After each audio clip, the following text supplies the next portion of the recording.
Dear students, home science की class में मैं डॉक्टर अलका पारीक आपका एक बार फिर से स्वागत करती हूँ।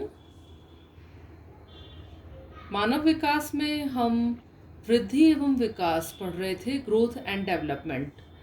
इसके अंतर्गत हमने फिजिकल डेवलपमेंट पढ़ा, मोटर डेवलपमेंट के लिए भी मैंने आप सभी के लिए नोट्स डाले हैं।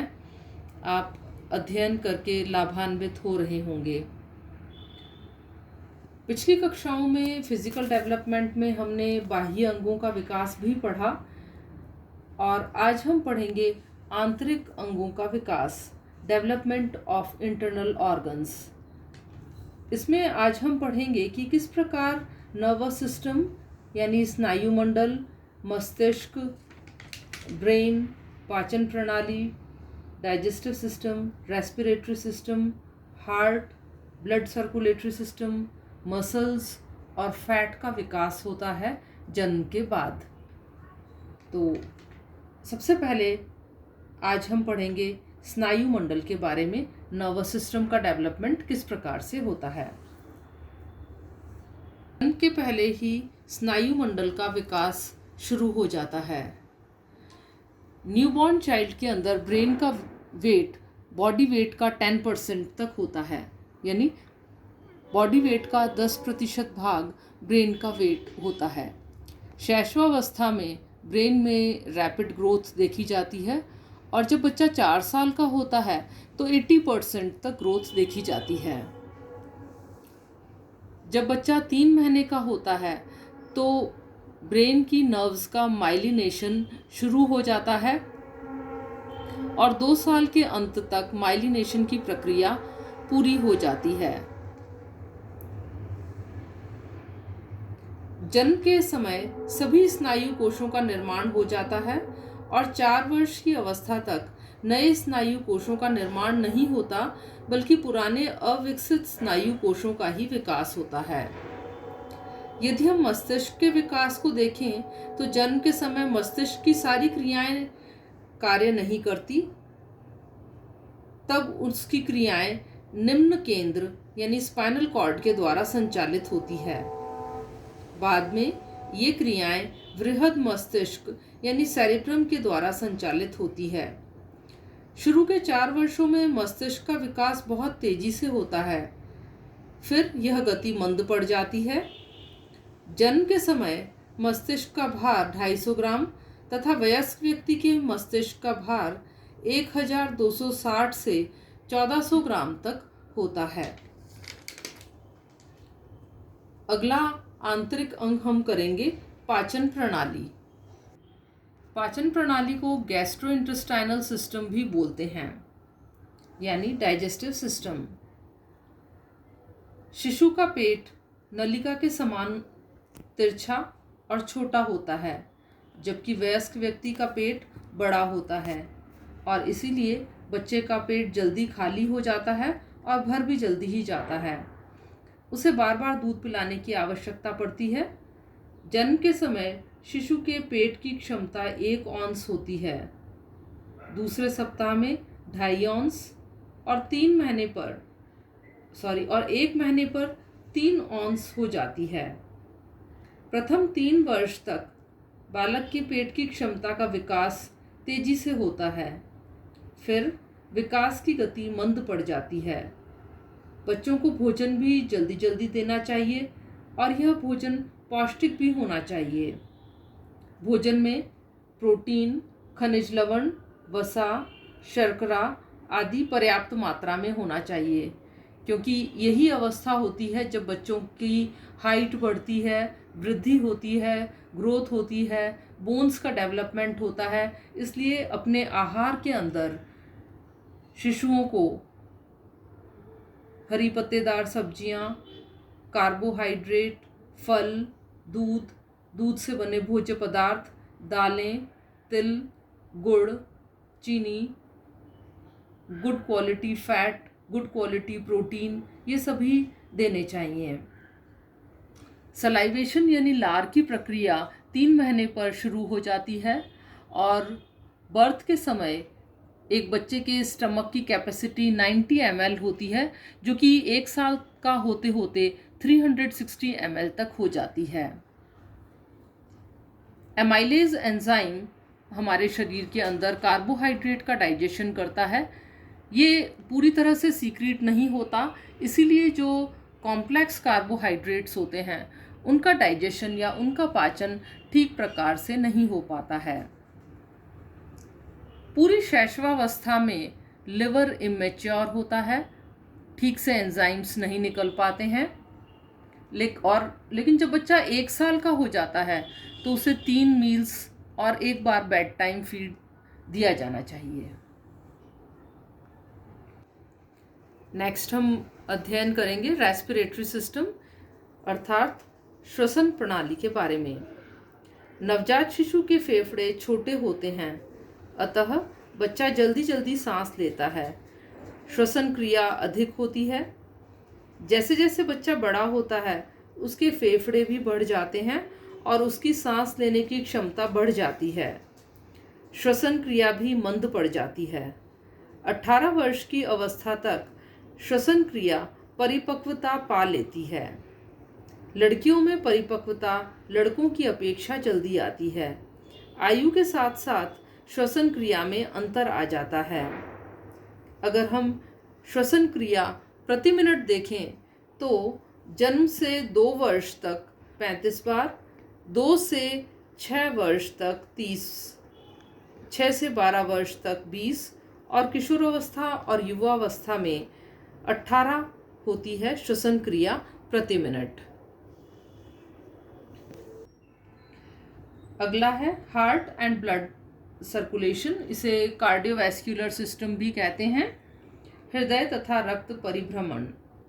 नवजात शिशु का हृदय छोटा होता है और रक्तवाही नलिकाएं छोटी तथा संकरी होती हैं। 6 वर्ष की अवस्था तक हृदय का विकास तीव्र गति से होता है। उम्र बढ़ने के साथ साथ नाड़ी गति कम हो जाती है और रक्तचाप बढ़ जाता है। प्रारंभिक अवस्था में लड़के लड़कियों में के रक्तचाप में कोई अंतर नहीं पाया जाता है। और बच्चों, इन्फेंसी में हार्ट भी ट्रांसवर्सली प्लेस्ड होता है और जो न्यूबॉर्न है उसकी हार्ट रेट 140 पर मिनट होती है। 5 साल पर 100, 10 ईयर्स पर 90, 12 ईयर्स पर 85 और 15 ईयर्स पर 80 हो जाती है। स्लीपिंग पल्स रेट 10 से 20 होती है। ब्लड प्रेशर 80/50 और उसके बाद में 90/60 मिलीमीटर ऑफ मर्करी तक होता है। बालक में 6 वर्ष की आयु तक हृदय का भार 4 या 5 गुना हो जाता है। 12 वर्ष तक जन्म से 7 गुना और परिपक्वता पर जन्म से 12 गुना हो जाता है। नेक्स्ट हम अध्ययन करेंगे मांसपेशियां और वसा के बारे में। मांसपेशियों को बोलते हैं मसल्स और वसा यानी कि फैट। बालकों का शरीर 2 कारणों से बढ़ता है। पहला होता है मांसपेशियों के तंतुओं का विकास यानी डेवलपमेंट ऑफ मस्कुलर टिश्यूज, और दूसरा होता है चर्बी के तंतुओं का विकास यानी डेवलपमेंट ऑफ फैटी टिश्यूज। सबसे पहले हम पढ़ेंगे मांसपेशियों के बारे में यानी मसल्स। आपको मालूम ही होगा क्योंकि बोन्स और मसल्स, बोन्स हमारे बॉडी के स्ट्रक्चर को बनाती हैं और मसल्स हमारे को मूवमेंट में यानी हाथ पैर हिलाने में, चलने में, कूदने में, जितने भी मोटर एक्टिविटीज़ होती हैं, गत्यात्मक विकास होता है, वो मसल्स के डेवलपमेंट के कारण ही होता है। जन्म के समय मांसपेशियों के तंतु अविकसित होते हैं और इनका विकास जन्म के बाद शुरू हो जाता है। जन्म के बाद नए तंतु उत्पन्न नहीं होते, बल्कि जो तंतु होते हैं ऑलरेडी प्रेजेंट होते हैं उन्हीं का विकास होता है। हृदय, पाचन तंत्र, ग्रंथियों का नियंत्रण सभी कुछ मांसपेशियों के द्वारा संभव है। प्रारंभ में मांसपेशियां कोमल होती हैं, सॉफ्ट होती हैं और हड्डियों से चिपकी होती हैं। 5 वर्ष की अवस्था में मांसपेशियों का विकास तीव्र गति से होता है और हम देखते हैं बच्चे 5 साल के जब होते हैं तो वो खेलना कूदना शुरू करते हैं। जितना अधिक बच्चा खेलते हैं, कूदते हैं, झूला झूलते हैं या और भी जितनी भी भागने दौड़ने की प्रक्रियाएं करते हैं, उतना ही अधिक उन्हें मांसपेशियों के ऊपर अपना कंट्रोल आता है, या हम ये कह सकते हैं कि उतना ही अधिक बच्चे की मसल्स का डेवलपमेंट होता है। मांसपेशियां जितनी अधिक मोटी होती हैं, बच्चे उतनी ही अधिक शारीरिक शक्ति का अनुभव करते हैं। लड़कों की मांसपेशियां लड़कियों की अपेक्षा अधिक शक्तिशाली होती हैं। अगर हम मांसपेशियों के भार को देखें तो मांसपेशियों के भार में निम्न प्रकार से वृद्धि देखी जाती है।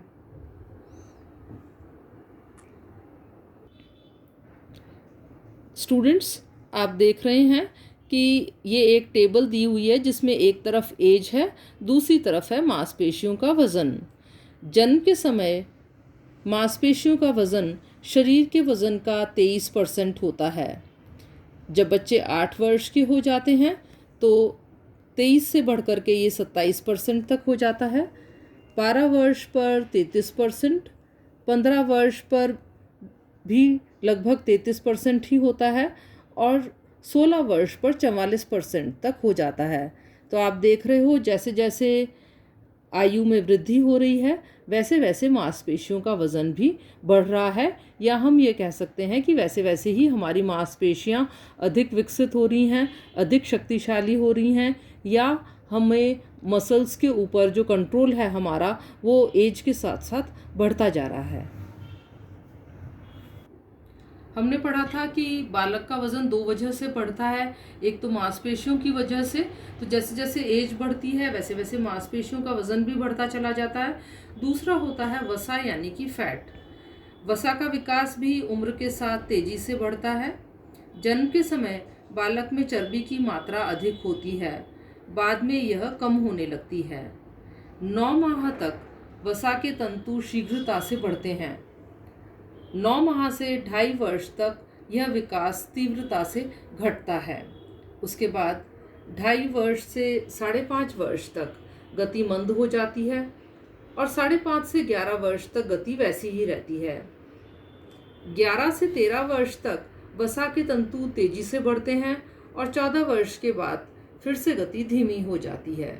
तो इस प्रकार से वसा और मांसपेशियों में विकास के साथ साथ बालक का वज़न बढ़ता है।